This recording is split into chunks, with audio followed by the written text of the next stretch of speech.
Bonjour à tous, mon nom est François Letarte et bienvenue sur ma chaîne JDR-D30, une chaîne consacrée aux jeux de rôle sur table, une vie de rôliste. Je vais vous parler de la magie, ouais. Le titre, ça va être, la surenchère magique et la réalité brisée. Ouais, j'ai envie de vous aborder ça. Moi, la magie, ça a toujours été une bête noire dans le jeu de rôle. Tu sais, quand je m'embarque dans un jeu de rôle, bon, tu sais, la magie, ça en fait partie bien souvent. Tu sais, il y a les phénomènes surnaturels, la magie, puis, mais j'ai quand même besoin d'un certain confort au niveau de la crédibilité, du moins l'interprétation que moi j'en fais, ok? C'est mon confort à moi, d'ici qu'on parle, soit dit en passant. Fait que tout ce que je vais raconter dans la vidéo là, c'est vraiment par rapport à moi, là, comment je me situe là-dedans. Mais moi, j'ai besoin d'une certaine crédibilité. Et où cette crédibilité? T'sais, où est-ce qu'elle se trouve? Là, veut dire, la réalité veut dire, la magie, c'est pas vrai. OK? La magie, c'est ça qui attire les foules dans le jeu de rôle. On a la possibilité de vivre dans un monde imaginaire dans lequel ces choses-là existent. Mais, je veux dire, ce qui m'anime, ce qui m'inspire dans le jeu de rôle, je vais souvent m'inspirer de la fiction, des romans que j'ai lus, des bandes dessinées que j'ai lues, des films que j'ai écoutés. Fait que, tu sais, moi, ce que j'aime, j'essaie d'importer des ambiances similaires, un peu le même genre de magie. Puis c'est ça. C'est là que je parle de surenchère magique, parce que je trouve que dans les jeux de rôle, bien souvent, je trouve que la magie est trop accessible à mon goût. Là. C'est beaucoup trop facile de devenir fort, un magicien super fort. Tu sais, puis ça donne l'impression que c'est quasiment commun d'être un magicien fort de même. Tu sais, je veux dire, juste peut-être mettre une parenthèse aussi là, pour peut-être vous donner une idée de mon opinion. J'ai déjà pété une coche dans le passé. Là. Je veux dire, j'avais fait une vidéo qui parlait des magasins d'objets magiques, là, à quel point que je trouve pas ça logique. Là. C'est tout sauf logique. Là. Tu sais, c'est, pour moi, là, tu sais, je veux pas revenir sur la vidéo au complet, là, mais tu sais, c'est un peu... Je trouve que c'est symbolique de cette trop grande accessibilité-là de la magie. C'est ça. T'sais, je trouve que le magasin d'objets magiques, c'est comme un peu le symbole de... C'est trop facile d'avoir accès à cette magie-là et de briser la réalité. OK, la surenchère magique. Je vais juste vous mettre dans cette situation-là. T'sais, imaginez, là, Donjons et Dragons. Prenons-lui, parce que c'est pas mal ça l'exemple ultime. OK, fait que là, monter le niveau à donjon, c'est pas si difficile que ça. T'sais.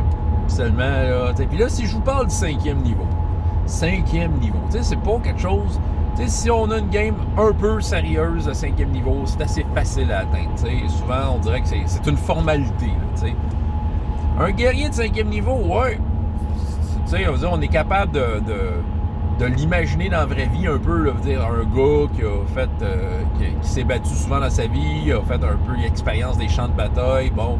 Fait que, tu sais, il se rend 5e niveau, il est bon en combat, il est efficace, tu sais. Prends le voleur, 5e niveau, même affaire. Le gars a développé des talents. Mais c'est des talents qui sont en dedans du spectre de ce que les humains peuvent faire. Prends ton magicien maintenant. 5e niveau, c'est symbolique. Parce qu'il y a le sort fétiche appelé boule de feu. OK? Habituellement, c'est rare que les joueurs qui jouent des magiciens qui sont au 5e niveau refusent la boule de feu. Ils la veulent. Ils ont hâte de l'avoir. Check bien ça, McGiant Fireball. OK. T'es à côté à côté des deux autres là, qui sont au 5e niveau, le guerrier et le voleur, qui sont... Tu sais, prends notre vraie vie dans 2020, là, ça se peut que tu rencontres ces gens-là dans la rue. Tu sais. Ils te font pas nécessairement peur, tu sais. Parce que, bon, ils briseront pas la réalité. Ils savent qu'ils peuvent faire de quoi avec leurs mains dans le contexte humain, tu sais.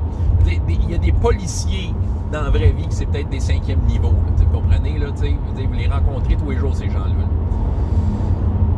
Imaginez que, tu sais, vous êtes au courant que quelqu'un se promène dans votre ville et que, dans 10 secondes, un round, capable de te lancer une boule de feu puis brûler ta maison de même. Bang!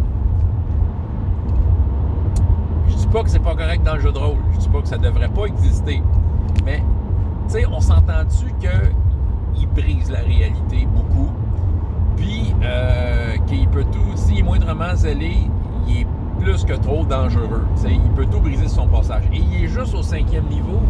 Fait qu'imaginez au 10, 15, 20. ce gars-là a entre les mains le pouvoir de briser la réalité. C'est ça l'idée de la magie. Il peut, à un certain niveau, et pas si tant loin que ça, remodeler le monde à sa façon. T'sais, et s'en sortir, si, mettons, il écœure bien du monde à travers ça.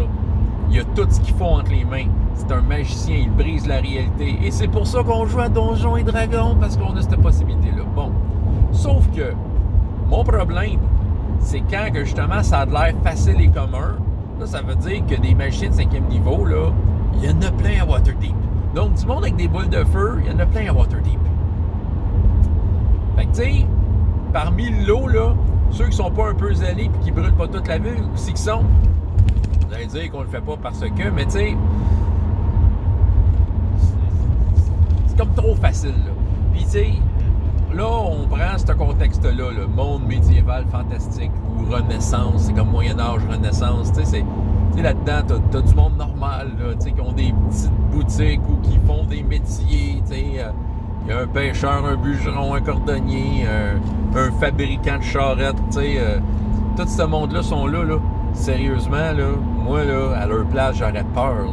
Savoir que ça semble si facile que ça, atteindre un point où t'as des magiciens qui tirent des boules de feu. Parce que souvent, ces jeux-là te vendent ça comme étant que c'est pas si spécial que ça. Et pourtant, on brise la réalité. Fait que la surenchère fait en sorte que tout est dans certains mondes de donjons, tout est accessible. T'as le magasin d'objets magiques qui te vend des choses qui brisent la réalité. Puis tu sais, t'as les aventuriers qui ont tout en main, puis tu sais, ils sont pas forcés tant que ça pour l'avoir, pour briser la réalité et rendre la vie des gens normaux misérable. Bon, voilà.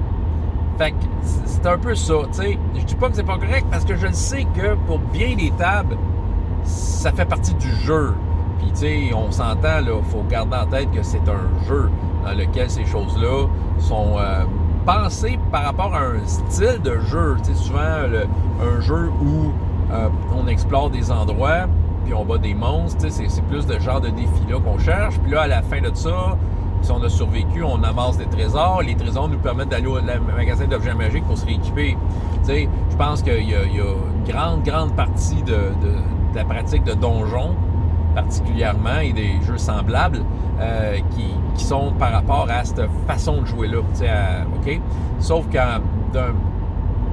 d'un autre côté, tu sais, si tu embarques dans le roleplay et tu essaies de faire une histoire logique, tu sais, écoute, il y a de quoi qui me dépasse. Est-ce que tous les magiciens communs sont si paresseux que ça?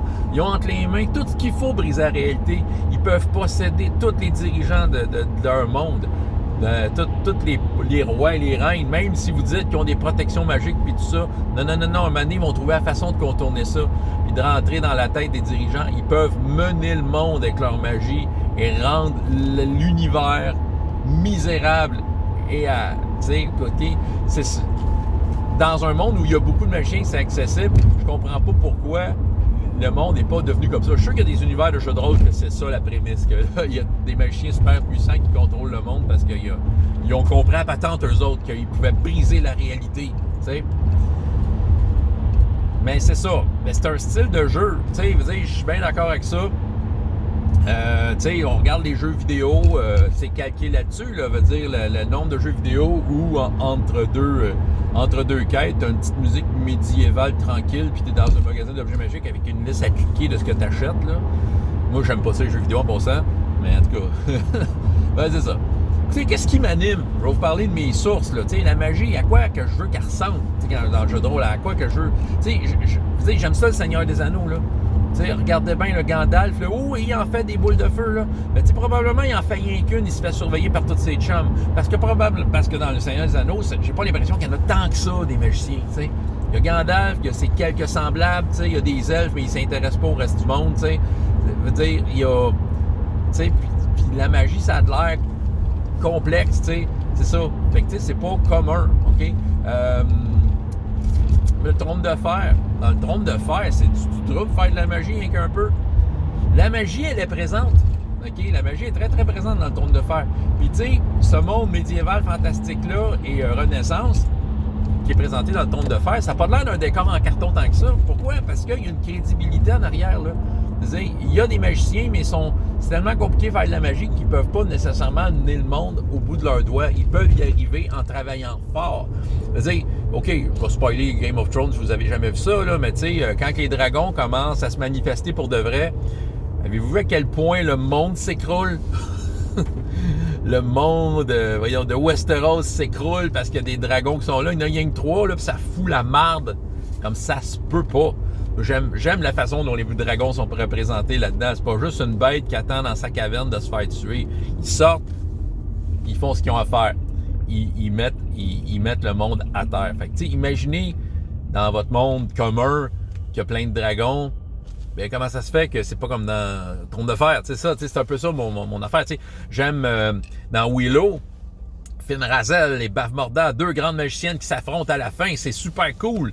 C'est ça. Mais tu sais, dans l'histoire de Willow, si vous avez jamais vu ça, spoil, Willow qui veut devenir un magicien. Mais il essaye d'aider Finn Razel à reprendre sa forme normale parce qu'elle a été transformée en souris ou une affaire de même ou en oiseau. Puis c'est ça, puis elle, pour battre Bavmorda, il faut qu'elle reprenne sa forme. Mais lui, avec son pas de magie, il travaille fort, il sue, il s'évanouit quasiment. Tu sais, vous dire, écoute, pour le grand plaisir du public à l'écran, on a mis ça difficile, pas si accessible que ça. Il a travaillé fort, il a saigné du nez, là, toute la kit, là. Fait que, tu sais, autrement dit, là, il y a... c'est ça, tu sais, on n'a pas mis ça accessible. Moi, c'est ça qui m'inspire. Tu sais, si je prends les romans Stormbringer, veut dire, dans Elric, là, veut dire, faire de la magie égale se mettre dans le trouble. Veut dire, si t'as fait de la magie, c'est que t'as fait un pacte avec un démon, puis au prix de peut-être ta propre santé mentale ou tu sais, veut dire, où tu dois y rendre service au démon, là, tu sais, c'est ça, tu sais, c'est compliqué. Mais tu sais, à quel point que ça fait des histoires intéressantes, avouez-le. C'est pas juste dire, ben, tu sais, je sais pas, la bande dessinée La Quête de l'Oiseau du Temps, écoute, la magie, c'est compliqué, tout ça. Veut dire, toutes les magiciens, veut dire, j'ai une scène dans ma tête, là, ils vont dans une place, il y a un prince sorcier qui essaye d'arrêter les héros, OK? Parce que les héros, là, ils leur ont pogné de quoi. Puis le prince sorcier se fait tuer je pense qu'il se fait envoyer un couteau puis il meurt pendant qu'il lance un sort. Mais c'est ça, l'affaire, c'est que de la façon que ça marche dans le cas de l'Oiseau du Temps, de ce qu'on comprend, c'est qu'il est en train de tirer des rayons avec ses mains, là, le sorcier. Puis en mourant, il est mort, mais son corps continue à faire le sort. Fait que là, il continue à tirer des rayons de ses mains puis il détruit sa propre ville. Parce qu'en mourant, le sort n'arrête pas. T'sais, en tout cas. Mais tu sais, comprenez, là, tu verrais ça, Donjons et Dragons? Tu sais, dans tous ces mondes-là, je vous ai nommé, là, le guerrier de 5, 15, 20e niveau, voleur, il existe. Il existe, on peut s'imaginer, vous pouvez mettre des noms dessus, là. Je veux dire, Brienne de Thorne, OK? C'est une guerrière de 20e niveau. Mettons, tu sais, Jaime Lannister avec une main en moins. 20e niveau, tu sais, OK, je lance des niveaux de même, c'est peut-être moins que ça pour les experts là, qui me regardent avec un œil d'expert, là, mais laissez faire votre expertise, vous comprenez ce que je veux dire, là. Fait que là, tu sais, il existe. T'imaginerais-tu un magicien de donjon de 20e niveau à côté d'eux autres? Oublie ça, là, t'aurais tellement pas la même histoire, ça serait à limite plate, parce que là, t'aurais une espèce de cirque ambulant, là. Tu sais, il arrive dans une scène, là, t'as comme, là, Jaime Lannister qui se bat contre un autre gars tough, là, ting, ting, ting. Puis là, dans l'histoire, tu sais qu'il échange les passes. Là, t'as comme le gars qui arrive, boule de feu, charme, disque flottant, ventriloquie, tu sais, en 4 ans. Moi, c'est puis tu sais, accompagné de potions et de parchemins qu'il a acheté au magasin d'objets magiques, moi, ça me décroche. Moi, sérieusement, je serais pas capable de rester motivé d'une game de même, parce que je me dirais, tout est là pour que le petit décor en carton médiéval fantastique, Renaissance, Moyen-Âge, tombe en quelques claquements de doigts si c'est trop commun. C'est ça. Parce que c'est ça, tu sais, je pense juste que, regarde, sincèrement, là c'est une opinion, là, vous n'êtes pas obligé d'être content de mon opinion, mais je pense juste que les magiciens dans ces mondes fantastiques-là sont juste bien paresseux. C'est ça. Ils ont tout entre les mains. Tu sais, à moins que vous jouiez un monde où la magie, c'est full assumé. OK, je vais faire un exemple extrême. Jouer dans le jeu Ma Petite Pouliche. Je sais qu'il y a des mondes plus sérieux que ça, mais Ma Petite Pouliche, c'est un jeu relativement populaire ces derniers temps. Tu sais, vous jouez des licornes puis des pégases, puis dans un monde où il y a des arcs-en-ciel, OK, là, il y a de la magie mur à mur. Puis tu sais, OK, parce que la réalité est déjà brisée en partant. On n'essaie pas de reproduire une ambiance d'auberge avec un joueur de flûte, là. Tu sais, avec un cochon qui braise sur la broche, là. Tu sais, ils vont cueillir des pommes puis ils se lancent des paillettes. Tu sais, vous comprenez, là, c'est un exemple où la magie, ça passe bien. C'est ça, j'ai besoin d'une certaine crédibilité. Maintenant, comment moi je pallie à ça? Parce que, tu sais, quand je tombe sur un jeu qui me plaît bien, mais que la magie semble un peu permissive, ben c'est ça, tu sais, moi en même temps, je construis autour des explications qui marchent dans l'histoire, qui n'ont pas de l'air forcé, puis qui vont comme s'insérer graduellement dans l'histoire. OK, je vais vous donner mon exemple classique de ces temps-ci avec True 20. Je vous parle souvent de la magie, justement. Parce que, justement, juste faire un petit résumé de quelque chose que j'avais dit dans ma dernière vidéo sur la magie de True 20, c'est que j'ai découvert que, bon, True 20, justement, l'accessibilité, la fameuse accessibilité dont je vous parle et qui peut être problématique à mon avis, c'est là à True 20, OK? Urto est rendu 9e niveau, là. Il abrise la réalité. T'sais, il y a tout ce qu'il faut entre les mains brise arrêtées. OK, oui, c'est un genre d'adepte. Un coup de batte de baseball bien placé, c'est fini d'Urto. Puis les fois que c'est arrivé, c'était ça. T'sais, souvent, mais tant qu'il n'est pas maîtrisé, ce gars-là a tout entre les mains pour briser la réalité. OK. J'ai assumé le fait que la magie était aussi accessible. Pourquoi? Parce qu'au point où on en est rendu en campagne, il est trop tard pour virer de bord. C'est correct. T'sais, en partant, je m'étais quand même fait un contrat avec moi-même comme de quoi que j'acceptais ça parce que je voulais essayer le jeu tel quel. C'est pas rien que ça. C'est parce que ce jeu-là a une certaine complexité, il y a une certaine courbe avant de comprendre comment il marche vraiment, c'est quoi la portée de ces règles-là. Fait que je pouvais pas au début m'asseoir puis commencer à développer des magies plus appropriées à ce que je pensais que. Maintenant, mettons, repartir ça à zéro, je saurais comment faire. Mais, tu sais, c'est correct, là, tu sais, la campagne, elle a été assumée de cette façon-là. Fait qu'autour de ça, j'ai créé un mythe par rapport du pourquoi, du comment que c'est comme ça. Non seulement ça, Urto a un traitement spécial. Justement, je parlais de Gandalf tantôt, je parlais des magiciens, que c'était compliqué de ça. Moi, ce que j'aime, c'est quand justement, c'est pas si commun que ça. Gandalf est un peu unique en son genre dans le monde dans le monde du Seigneur. Voyons, c'est des terres du milieu. Mais tu prends Urto, c'est un peu ça, là. Moi, je trouve qu'il y a un peu atteint le stade des comme lui, il n'aura pas une tonne. Des 9e niveaux, il n'en verra pas tant que ça. J'ai commencé à faire en sorte que oui, des guerriers de 9e niveau, des adeptes, pas des adeptes, des experts de 9e niveau, tu peux en trouver, ils vont en trouver plein parce que c'est ce qui les guerriers puis les experts ils font des choses qui sont dans l'humainement possible. Les adeptes, bon, là, tu sais, c'est sûr que dans l'histoire, ils vivent des aventures extraordinaires, guidés de, tu sais, une aventure un peu mystique, un peu divine, tu sais, à travers ça, il vit toutes sortes d'affaires, ce qui fait que sa progression, qui est aussi vite que les autres, je suis capable de l'expliquer, tu sais. Je suis capable de l'expliquer à travers le fait qu'il est sur quelque chose de spécial et qu'il a pu progresser autant que ça. Là où ce qui est, je suis en train de développer une réputation à Urto, tu sais. Tranquillement pas vite, la légende commence à s'inscrire, puis son nom va circuler dans le monde d'RPGS graduellement. Oui, parce qu'il va arriver au point où il va être reconnu comme un grand magicien. Fait que là, quand j'envoie des magiciens pas de nom contre lui, ben, à date, mettons les menaces pas de nom que j'ai envoyées, les sorcières d'Ursut. Les sorcières d'Ursut, elles, les sorcières d'Ursut sont, comment je pourrais dire, sont des 3e niveaux, tu sais, fait que ça va. Des elfes des terres du soleil sombre, les plus forts que j'ai envoyés là, pour les emmerder étaient 7e niveau, tu sais.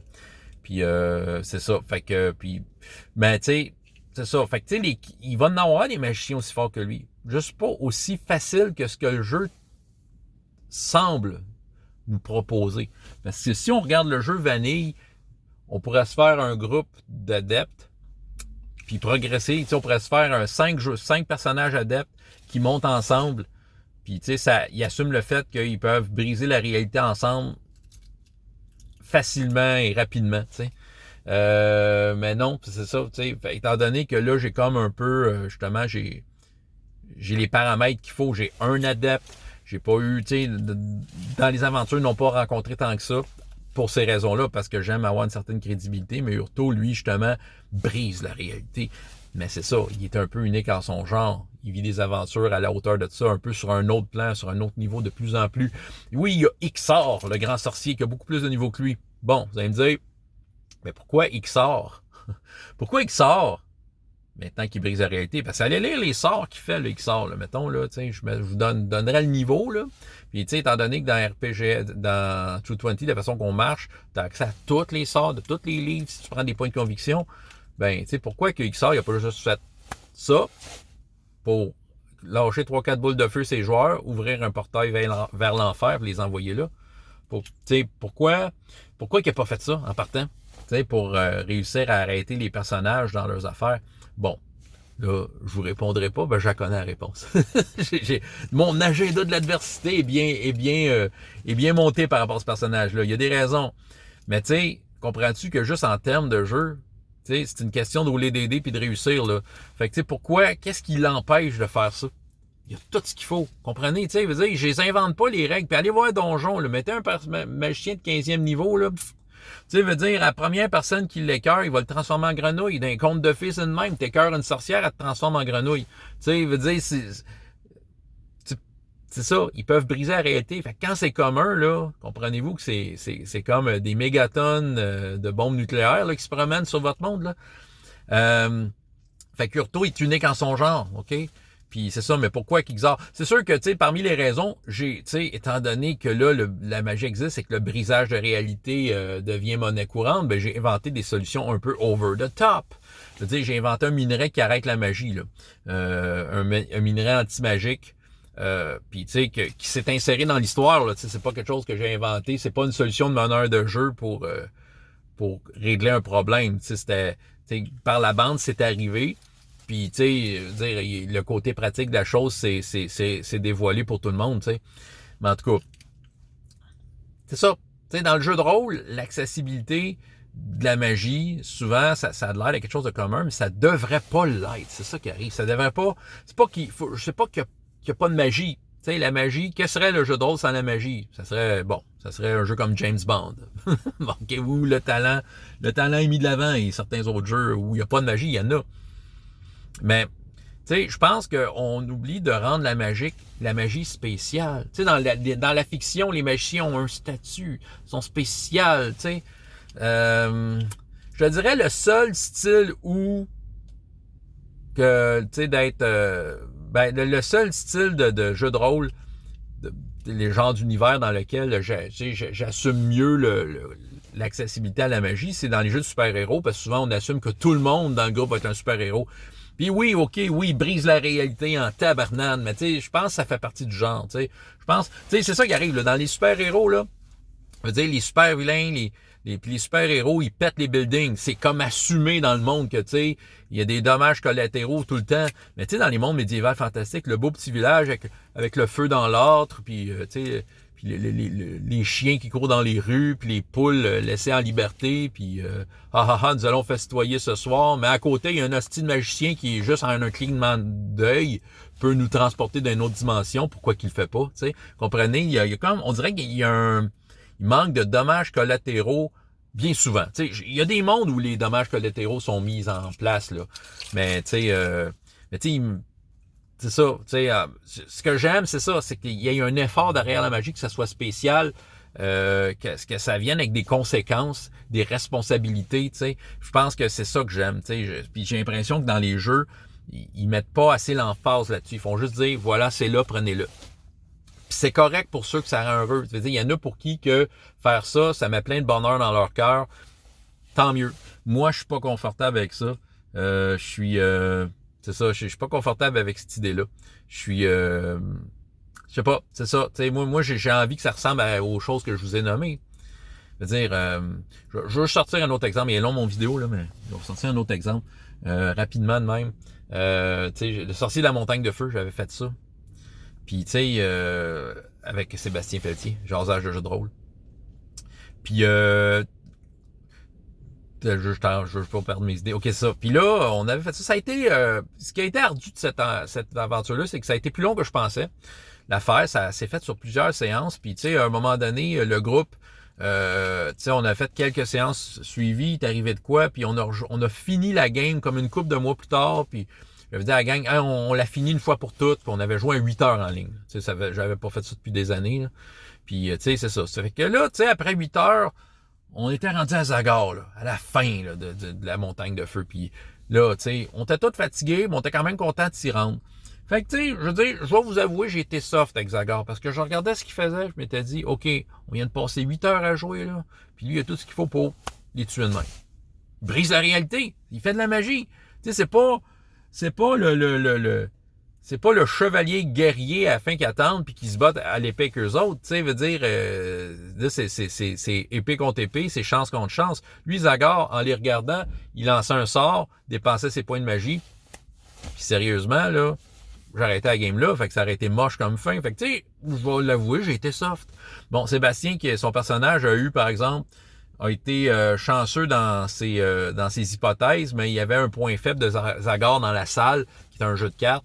Puis c'est ça, puis lui, il avait pris le jeu de cartes pour le défaire parce qu'il savait pas trop quoi faire. Parce que malgré que j'ai été soft, j'étais en train de les faire mourir avec Zagar, que il prenait son temps à faire ses sorts, mais tu sais, il y avait tellement ce qu'il fallait pour qu'il brise la réalité. La magie, c'est fort en tabarnane, là, tu sais.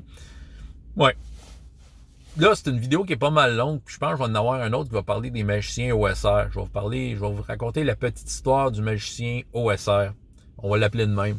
Oui, il y en a qui on parle d'OSR, ils leur viennent des boutons, il y a ça, c'est de savoir au premier squelette venu, ils peuvent mourir, mais, tu sais, Gary Gygax, il savait que la magie, ça briserait la réalité. Puis, tu sais, si on suivait le jeu un peu comme qu'il proposait, ça mettait de la valeur. Le magicien prenait beaucoup de valeur. Il prenait une place, puis il devenait, de par le jeu, un Gandalf, si on suivait les règles. Il devenait une légende en lui-même s'il survivait assez longtemps pour se rendre à sa boule de feu. Fait que ça va être, là, c'est une vidéo qui est super longue, je viens de faire, là, mais je l'assume. Fait que je vais vous laisser là-dessus, puis une autre vidéo sur le magicien, on va l'appeler Monsieur OSR.